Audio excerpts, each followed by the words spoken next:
pouvait rien m'arriver de meilleur que cette grippe qui m'a fracassé, qui m'a laissé 4-5 jours au lit à 9000 km de chez moi ici à Madagascar. C'est pas forcément le meilleur endroit pour tomber malade.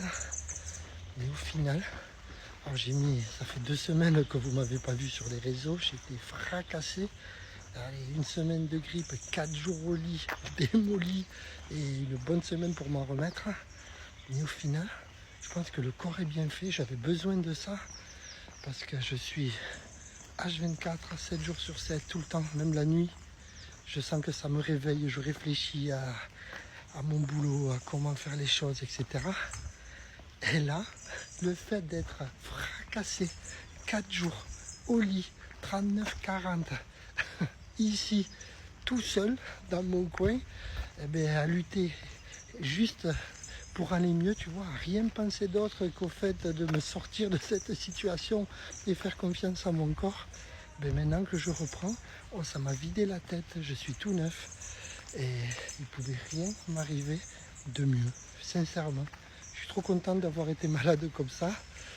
Et imaginez un réseau social dans lequel il n'y aurait pas de faux comptes, il n'y aurait pas de faux dégâts sans photo, sans abonnés, que des comptes certifiés où la première vidéo qui va pas, le premier message qui va pas, ça dégage et tu reviens plus jamais parce que c'est certifié par une pièce d'identité, un système de certification comme ça, un réseau social bienveillant parce qu'aujourd'hui c'est identifié.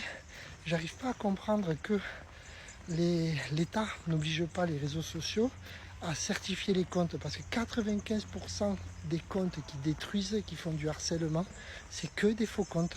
Je le vois pour moi, mais c'est acté. Ça veut dire c'est ciblé, on sait qui c'est et on les laisse faire.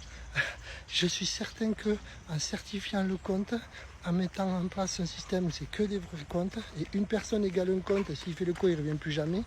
Les gens, ça mettrait un climat, ça changerait le monde, tu vois. Mais ce réseau social, il arrive, c'est ce que je développe depuis 18 mois. Et c'est un réseau social pour les passionnés et les professionnels de la piscine et du jardin, pour commencer.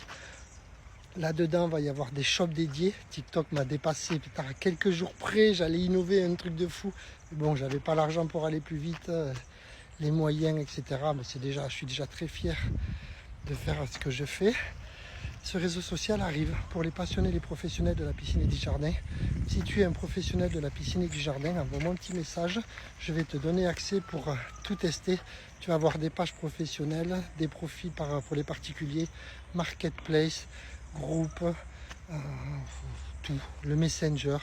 J'ai réussi à développer un réseau social. Par contre, celui-là, je te garantis qu'il va être bienveillant.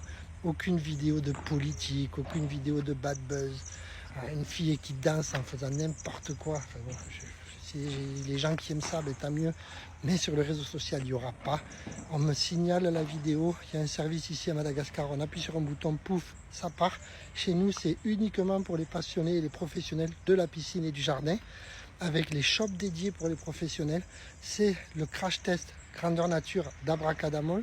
Parce que dès que ça va faire ses preuves, là on va tout tester au niveau technique. Dès que ça va faire ses preuves, on va lancer tous les autres univers qui sont en voie de développement, le voyage, la formation, l'emploi, etc.